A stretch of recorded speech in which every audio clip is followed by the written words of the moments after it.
Good morning, everybody. It is 10 to 9. A little late on my video this morning. Wanted to kind of take a little bit of a break and not get started so early. I went to bed late. I couldn't fall asleep. So I woke up late, trying to get a little extra rest because this knee, from the working out and stuff lately, has been really aggravated. And then it takes a couple days for the swelling and the rebuilding, I guess you could say, to go away. Then it starts to feel better, and then I go to the gym and work out again and get it all tore up again. But that's what they want me to do. They gave me their physical therapy exercises and told me, don't be afraid of going to the gym, don't be afraid of playing basketball sometimes for some good quality cardio, weighted cardio, instead of just running on a treadmill. You're actually physically moving around and using those knees like you're supposed to be. So that's what I'm focused on. Somebody asked me to cover how I feel about electric vehicles overall. Just a video on electric vehicles and some of the misconceptions that we may have with electric vehicles. Something that's factual that we have an issue with, that people have brought up, but they've never really focused too much on talking about, is the fact that we really don't have a good way to recycle lithium batteries. I'm not going to get into all the ins and outs on how they are recycled. I know one way is they like to hook lithium batteries up to like some kind of wind type power, where there's like a windmill turning and then there's a lithium bank at the bottom.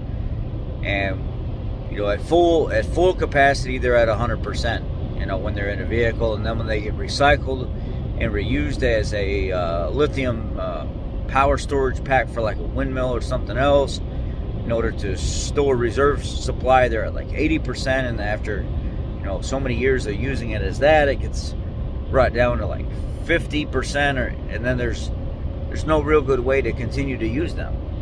You can't keep refurbishing them over and over again, and there's no easy way to recycle them. And we don't have the technology really to do it. So there's that. I'm not going to get into all the ins and outs of it. I'm just not going to waste that type of time to talk about it right now. That's not important. Not in the grand scheme of things. And then there's the portion of a lot of people say, well, isn't it really bad to cold start or just jump in an electric vehicle and just take off? Well, a lot of these electric vehicles have coolant pumps that are actually running, and electric heater grids that are actually running to keep the coolant at a certain temperature, so the batteries stay at a certain temperature, so they function appropriately when there's no faults in the system, that is, because it seems like all the vehicle manufacturers with their battery control modules and their coolant control module and stuff like that, they've been having some issues. Tesla and Ford. And there's this misconception that, you know, that electric vehicles have to warm up like gasoline vehicles do. And really, that's not entirely true. Most of these setups, I believe all of these setups that are complete electric vehicles, have coolant grid heaters in them, and they have pumps in them that circulate the coolant around the battery cells and stuff to keep the batteries to a certain temperature. And that's how it makes sure the system is actually operating appropriately, and it knows how to turn on and turn off. But after the vehicle sits so long with no charge, it needs to have the 12-volt system reset or jumped, per se, like the Mach-E. If that vehicle sits there too long, the main battery pack may have plenty of power to operate, but the 12-volt battery under the trunk may die, and that will take down the whole system. And then there's like a little eyelid in the front of the vehicle down in the bumper that you got to pop out with a little screwdriver or something. And then there's two big old battery cables that have just straight eyelids on the end of it, and you're supposed to hook up a power and ground source from a jump pack to it and that will pop the frunk, because once the main battery, the 12-volt battery under the frunk goes bad or dies, you can't get in anything. You can't get in the trunk, or you can't get in the frunk or whatever to get to the 12-volt battery, to take all the plastic off, to get it out of the way in order to jumpstart the vehicle or take that battery out and thaw it out and charge it or whatever it may be. You got to be able to take a jumper pack and touch those two big cables behind the front bumper, or else you can't get in there to get that hood open, because that hood is only electrically controlled to be released. Well, it is what it is. That's one of the downfalls to it. There's a pro and a con. More cons than pros. When you're doing programming on these new vehicles, these new electric vehicles, just for a simple Blue Cruise update or whatever it may be, or just module update, it can take an entire day, or take several days. It can take half the day. It is a complete and utter nightmare. And the technology that they put into the batteries and how robust they are and stuff like that, it's not very good. Look at TFL. When they got the Ford Lightning and they charged it up to full capacity, and they put just a general load on that truck that it could handle, when it was leaving the destination, the range projection was at like, what, 300 miles? And when they started moving, it recalculated all the way down like 160 miles overall. It lost almost half its capacity with a load on. Half? That is it's a lot. You're gonna be recharging that thing every 160, 150 miles. You're gonna be recharging it. It's kind of rough. It is kind of rough. When you look at infrastructure, let's just say 10 families of a 300 home neighborhood have EVs. Some of them have 50 amp, some of them have 80 amp chargers, and let's say, for instance, you have an old home that's 100 amp service. How are you going to run that charger with 100 amp service? And I get it, I know that the charger itself isn't necessarily pulling that amperage, but it's got some type of inverter or something like that, step up transformer inside it that may create that extra power to send to the vehicle. But just hear me out. How are you going to take these old homes that have not been updated to a more sufficient wiring system, a better supply to the home in general, and make it work with charging EVs plus running your daily household stuff that you need? Your stove, your refrigerator, your washer, your dryer, your water heater, keeping up with the lights and the Christmas lights and everything else. How are you going to keep up with all that? Especially when we have an Arctic freeze and we got to have 2 or 3 or 4 more heaters in the house running that are 12.5 amps, 1500 watts per heater. How are you going to have all that functioning at the same time while charging this vehicle? And if 10 families out of a 300 family neighborhood had EVs, you would take down the grid system.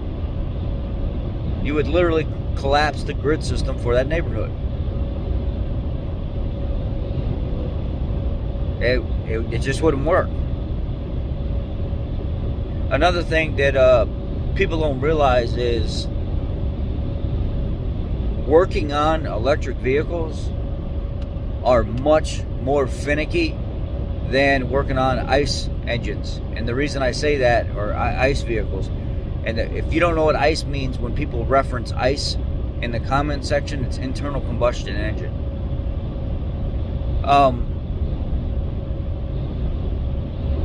For one, while you're programming those computers that take an extremely long time to program, you have to have a 12-volt battery source hooked up to it at all times to keep that battery above 12.5 volts, or else you can smoke one of those modules, just like one of the newer ones.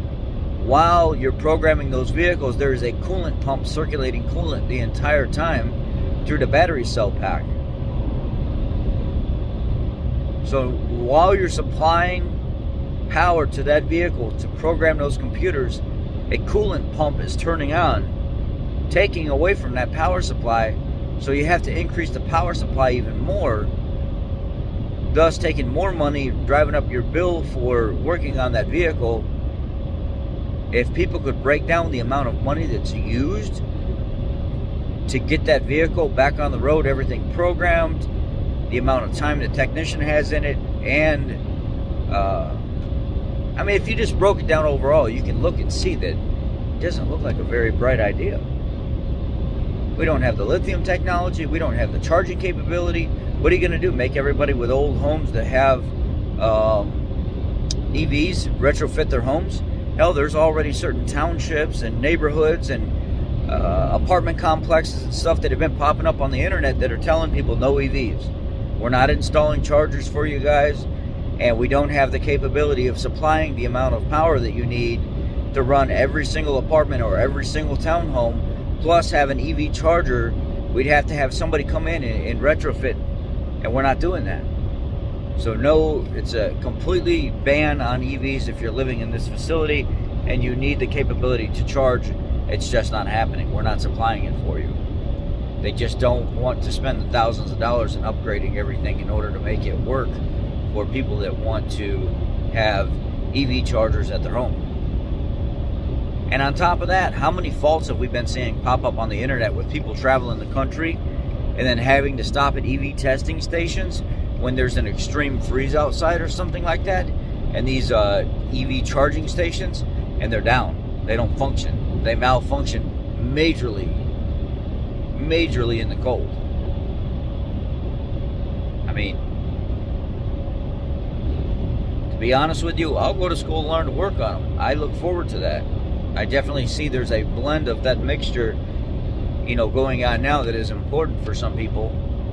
And I love the performance of EV stuff. It's freaking fast, man. They're fast and sporty vehicles. But what I don't like is I don't like how this agenda by our government and the news agencies and everything else is to try to push people towards that.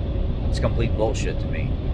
And I think it's a big brother upstairs working pretty hard to make people think that they need EV vehicles, and that's where we're headed and we're ready for it and everything else, when we're not. We're just simply not. Let's be honest. We're not.